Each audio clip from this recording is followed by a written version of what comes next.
Ce cours du module d'introduction à l'économie est dispensé aux étudiants du semestre 1 de la filière économie et gestion.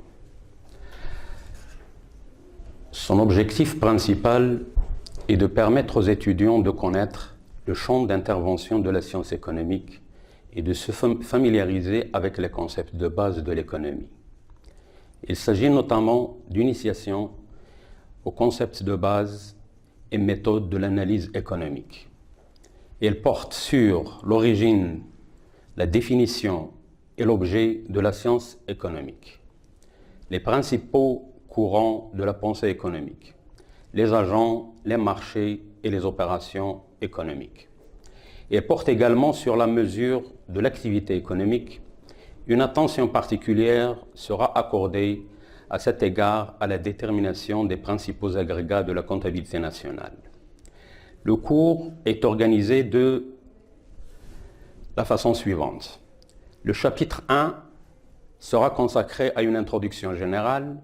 Chapitre 2, on traitera les principaux courants de la pensée économique. Et le dernier chapitre porte sur une présentation et mesure de l'activité économique. Concernant le premier chapitre, l'introduction générale. Dans ce chapitre, on essaiera de répondre aux questions suivantes. Comment la science économique s'est-elle constituée? C'est-à-dire voir quelle est son origine et comment elle a évolué. La deuxième question, c'est qu'est-ce que l'économie? Là, on va traiter la définition, l'objet de la science économique, les niveaux d'analyse et branches de la discipline et les méthodes d'investigation utilisées en économie. Et enfin, l'économie est-elle une science sociale ou une science exacte? Pour les origines de la science économique, les premières réflexions sur l'économie remontent à la Grèce antique.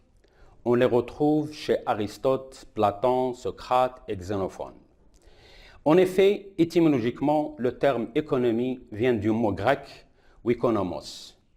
Oiko, qui désigne la maison, et nomos, ordre, loi et règles. Ainsi, l'économie est conçue comme l'ensemble des règles pour une bonne administration de la maison. D'ailleurs, Aristote la désigne comme une science de l'activité en famille. Cependant, il fallait attendre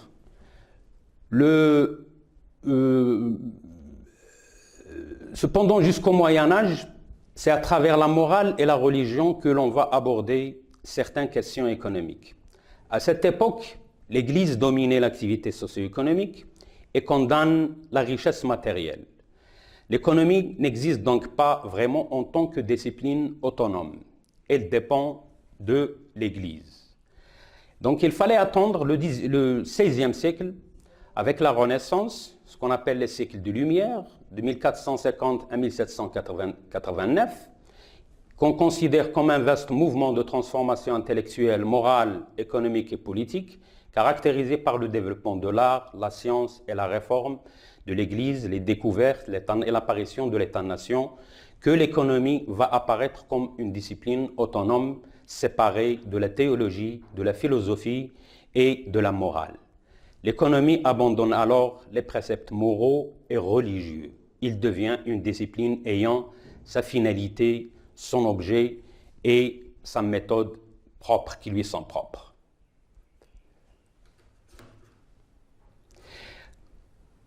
En effet, c'est en 1615, dans un ouvrage intitulé « Traité d'économie politique », que le français Antoine de Monchrétien emploie pour la première fois le terme d'économie politique. Le qualificatif politique choisi par Antoine de Monchrétien indique qu'il s'agit non plus de l'économie de la maison, mais de celle de la nation, l'administration du patrimoine de la cité. Par la suite, le terme d'économie politique sera fréquemment utilisé et assorti de définitions différentes, et différentes écoles et courants de pensée vont se succéder. Chacun doit apporter sa pierre à l'édification de la science économique moderne en répondant en son temps aux préoccupations des agents économiques. Alors, On va citer maintenant quelques définitions de l'économie. Donc l'économie, c'est une science qui est définie, comme je viens de dire, par son objet et sa méthode. Alors, quel est l'objet de l'économie et quelle est sa méthode? C'est une question qui reste ouverte. Il n'y a aucun accord sur ce qu'est l'objet de l'économie.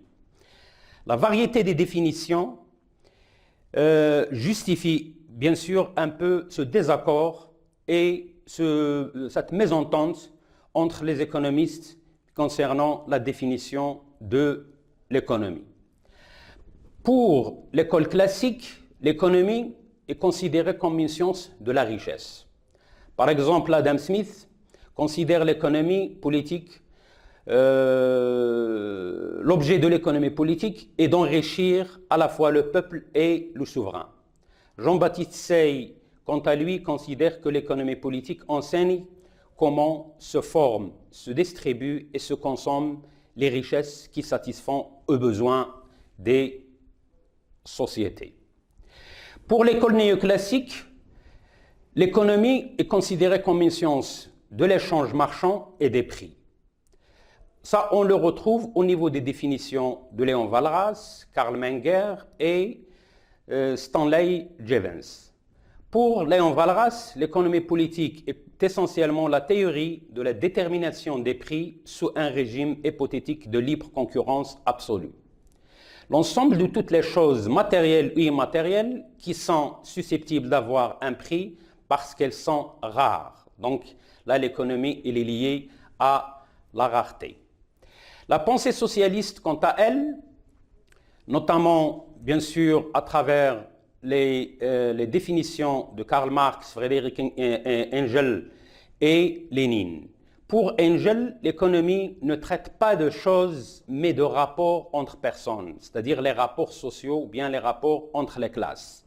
L'objet de l'économie politique, écrivait Lénine, n'est nullement la production, mais bien les rapports sociaux existants entre les individus, dont la production, la structure sociale de la production.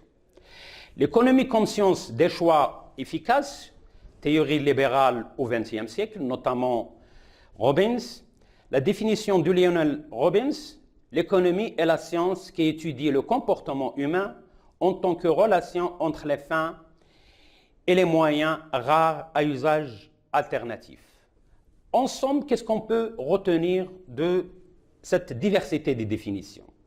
Donc, comme on vient de le constater, on peut dire que les économistes sont loin d'être unanimes quant à la définition de leur discipline.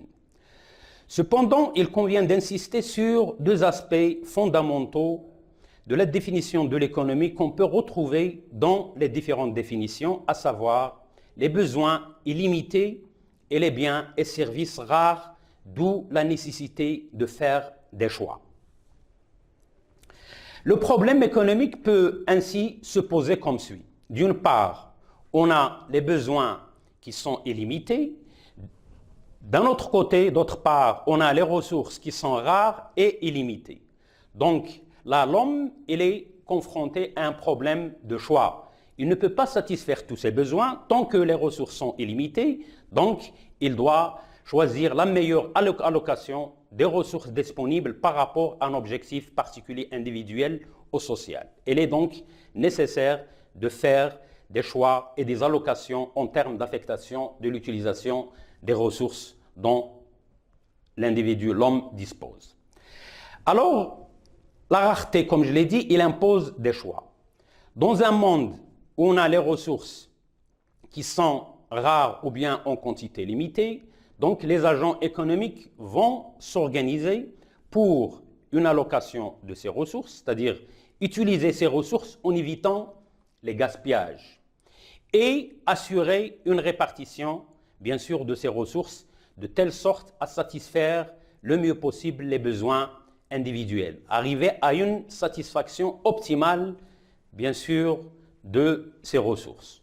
En synthèse, donc, on peut retenir que, d'après ces définitions, l'économie est la science qui étudie la façon dont les individus ou les sociétés utilisent les ressources rares en vue de satisfaire au mieux leurs besoins, bien sûr, qui sont illimités. D'une autre manière, l'objet de toute économie, c'est de répondre aux questions suivantes. Que produire à partir des ressources limitées dont on dispose ou bien disponibles? Comment les produire et comment et pour qui les produire et qu'est-ce qu'on doit produire? C'est-à-dire, quels biens et quels services faut-il produire et en quelle quantité? La réponse, bien sûr, à ces diverses questions dépend des besoins des individus et de la collectivité. Maintenant, qu'est-ce qu'un besoin? À quoi correspond un besoin? Donc le besoin, c'est un sentiment de privation, de manque que l'individu cherche à faire disparaître par la consommation d'un bien ou d'un service. L'homme, bien sûr, il a toujours des besoins. Il a besoin de manger, nourriture, alimentation, boire, s'habiller, se divertir, etc. Alors, quelles sont les caractéristiques de ces besoins? Donc les besoins, ils sont hiérarchisés. C'est-à-dire, il y a les besoins de première nécessité, il y a les besoins secondaires et bien sûr le loisir. Donc hiérarchisé, donc c'est le degré d'urgence, bien sûr qui varie selon les conditions de vie et les moyens. Bien sûr, on peut parler là de l'échelle de Maslow. Et ils sont complémentaires. Complémentaires, bien sûr, donc on ne peut pas satisfaire un besoin sans l'autre. On a besoin de dormir, on a besoin de manger, on a besoin de se vêtir, etc. Donc, bien sûr, les besoins ne sont pas substituables. On ne peut pas satisfaire un besoin à la place, bien sûr, d'un autre. Ils sont incompressibles, c'est-à-dire pris un à un. Donc, il faut dépenser un minimum de ressources pour satisfaire chaque besoin. Et infini et illimité, donc la consommation est potentiellement, bien sûr, infinie. Les besoins évoluent en fonction des moyens dont on dispose, mais certains sont délaissés au profit d'autres lorsque la richesse, bien sûr, augmente. Donc, au début, on s'intéresse à l'alimentation, bien sûr, au logement, à l'habillement, etc. Mais après, bien sûr, on passe aux besoins plus ou moins qu'on appelle secondaires ou de loisirs. Classification des besoins. On peut, comme je viens de le dire, deux catégories de besoins. Ce qu'on appelle les besoins primaires et les besoins secondaires. Donc les besoins primaires, ce sont des besoins vitaux, physiologiques, nécessaires à la vie et à la survie même de l'homme. C'est l'alimentation, le logement, l'habillement. Les besoins secondaires, ce sont des besoins de civilisation, c'est-à-dire qui varient d'une société à une autre. Bon, et ils sont bien sûr liés à la société dans laquelle l'homme vit et aux habitudes et aux coutumes, bien sûr, de cette société. On peut distinguer les besoins de confort, besoins de loisirs, de culture, etc.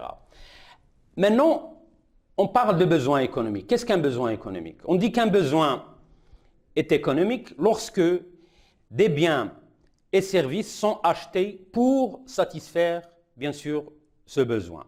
Donc, il y a des besoins, comme je l'ai dit, qui ne sont non économiques, c'est-à-dire qu'on peut satisfaire sans rien dépenser, sans passer même par le marché. Or, un besoin, pour le satisfaire, il faut acheter des biens et services, donc il devient économique, donc il faut dépenser. On a également des besoins individuels et des besoins collectifs. Besoins individuels, c'est qu'ils sont propres à l'individu. Moi, j'ai un besoin, on a tous le besoin de boire, de soif. Moi, je peux demander de l'eau plate, un autre, il peut demander de l'eau gazeuse. Je peux demander un café, l'autre, il peut demander un thé, etc. Donc, c'est individuel. Même les couleurs, en termes d'habillement. On a besoin, bien sûr, d'acheter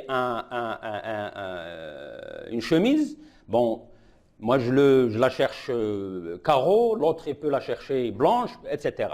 On a des besoins collectifs, ce sont des besoins, bien sûr, propres à plusieurs personnes, mais satisfaits par les biens collectifs. Ils sont satisfaits, bien sûr, collectivement. C'est par exemple le besoin d'études, d'éducation. Donc on a des écoles. Donc là, on reçoit, l'école, il reçoit un groupe d'individus ou bien d'étudiants, d'élèves pour satisfaire, bien sûr, leurs besoins d'études. Les hôpitaux également, les routes, donc on peut les utiliser collectivement ou bien d'une manière collective. Alors, une autre question maintenant se pose. Est-ce que la nature permet-elle de satisfaire tous nos besoins? Donc, bien sûr que non. D'ailleurs, pour satisfaire les besoins, comme je l'ai dit tout à l'heure, illimités, l'homme, il doit produire des biens et services. On a des biens libres, ce sont les biens abondants et à la disposition de tous gratuitement. C'est par exemple l'air. On a besoin d'air, on a besoin de lumière. Mais tout le monde, bien sûr, peut satisfaire ce besoin, bien sûr, d'une manière naturelle. Et les biens économiques, ce qui répond aux besoins économiques, ce sont des biens rares et produits par le travail humain. Donc l'homme, il lutte contre la rareté par le travail. Ces biens, sont obtenus grâce à la combinaison de plusieurs éléments rares, les ressources qu'on appelle les ressources naturelles, le travail, le capital, ce qu'on appelle les facteurs de production. C'est-à-dire pour produire les biens, l'homme il a besoin, bien sûr, de faire appel aux facteurs de production, la terre, le capital, bien sûr, et le travail pour produire des biens nécessaires à satisfaire ses besoins qui sont illimités. C'est-à-dire que la nature ne peut pas satisfaire. Maintenant, comment produire ces biens? Donc c'est clair. Cette question du comment produire des biens, du fait que la rareté des ressources oblige à faire des choix. D'ailleurs, on a insisté au début sur la nécessité de faire les choix. Bien sûr, pourquoi? Parce que ce qui nous intéresse, c'est d'arriver à un maximum, bien sûr, de satisfaction, mais avec un minimum de coûts. Maintenant, pour qui produire? Donc cette question soulève le problème qui sera la demande exprimée par les agents économiques. Les méthodes d'investigation en économie. Bien sûr, qu'est-ce que la méthode? Dans le langage scientifique, le chemin, c'est le chemin qu'il faut suivre pour arriver à la découverte de la vérité. Les phénomènes économiques sont des phénomènes historiques qui se déroulent au cours du temps. C'est pourquoi en économie, on peut distinguer l'analyse statique, l'analyse dynamique. L'analyse statique n'explique pas comment on est arrivé à une situation. Et l'analyse telle qu'elle est. Donc c'est statique. Il nous donne une photographie de la situation telle qu'elle est. Alors l'analyse dynamique, il intègre des méthodes d'investigation. Ce sont des procédés employés pour découvrir la vérité. On a deux méthodes, la méthode déductive et la méthode inductive. La méthode déductive, il part des principes généraux dont l'exactitude a été démontrée ou qui sont supposés exacts pour en tirer un raisonnement logique sans faire appel à l'observation des faits. On peut citer l'exemple le plus familier de cette démarche. Tous les hommes sont mortels, c'est une prémisse. Socrate est un homme, il est donc mortel comme conclusion. La méthode inductive, c'est un peu l'inverse. Il remonte du particulier au général. Par exemple, du fait que tous les corps tombent, on dégage la loi de la gravitation. Maintenant, on distingue entre le normatif et le positif, l'analyse normative et l'analyse positive. L'analyse positive, elle cherche à expliquer les phénomènes économiques observés sans faire de jugement de valeur, ce qui devrait être. Que puis-je faire pour augmenter mon revenu net? On doit répondre en proposant des alternatives. Donc ce n'est pas à moi, bien sûr, de donner à la personne qu'est-ce qu'il doit faire. Donc, tu lui donnes des propositions, mais d'une manière neutre. Ça, c'est l'analyse positive. Tu dois travailler, tu dois demander l'aide, tu vas, je sais pas, et on laisse à la personne, bien sûr, de faire son choix ou bien de prendre sa décision. L'analyse normative cherche à dire ce qui devrait être fait. Donc, on ordonne à la personne qu'est-ce qu'il doit faire. On préconise des choix, ce qui implique des jugements de valeur. Exemple, tu devrais faire ceci pour augmenter ton revenu. Par exemple, si on revient à la question, que dois-je faire pour augmenter mon revenu? Si je dis tu dois travailler, c'est normatif. Si je demande à la personne tu peux travailler, tu peux mendier, tu peux, je sais pas, tu peux demander l'aide de tes parents, de ta famille, etc. Là, c'est bien sûr positif. Les niveaux d'analyse en économie. La science économique dispose de deux grandes approches d'analyse. Il y a l'approche macroéconomique et l'approche micro. L'approche macroéconomique analyse l'économie dans son ensemble. Il s'agit par exemple de déterminer le niveau du revenu global, qui est celui de l'ensemble des agents économiques.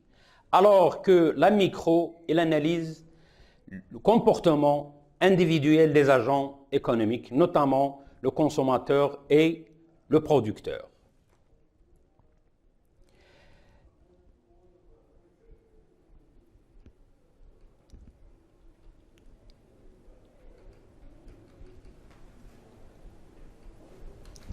L'économie est-elle une science exacte ou une science sociale? Il existe aujourd'hui une distinction bien établie entre les sciences exactes, telles que la physique, la biologie, la chimie, etc., et les sciences sociales, l'économie, la sociologie, la démographie, la géographie, etc. Les sciences exactes, elles autorisent l'expérimentation. Les sciences sociales n'autorisent pas, bien sûr, l'expérimentation. Et dans les sciences exactes, on trouve les disciplines, comme je l'ai dit, la biologie, la physique, la chimie, les mathématiques. Ce sont des théories qui sont universelles et acceptées par tous. Tous les chimistes sont d'accord sur la composition chimique de l'eau, H2O. Les spécificités sociales, donc il y a une relation entre la théorie et les faits, mais il existe toujours une divergence des points de vue théoriques. C'est le cas de l'économie. L'économie politique, donc, elle est une science sociale et non une science exacte. Pourquoi? Parce qu'il n'y a pas de progrès vers des vérités universelles. Tous les sujets, toutes les questions, bien sûr, sont débattus et on trouve qu'il y a des divergences entre, bien sûr, les économistes sur ces faits-là et sur ces problèmes. Il n'y a pas de concept qui soit vrai ou faux en économie. Certains peuvent dire qu'il est vrai, d'autres, bien sûr, vont montrer qu'il est faux. Et l'impossibilité de tester les hypothèses de manière scientifique. On n'a pas de labo en économie. Donc, l'économie, c'est une discipline à l'intérieur de laquelle il y a une lutte entre les théories contradictoires. Donc, c'est les débats qui vont, bien sûr, nous amener aux différents courants de la pensée économique.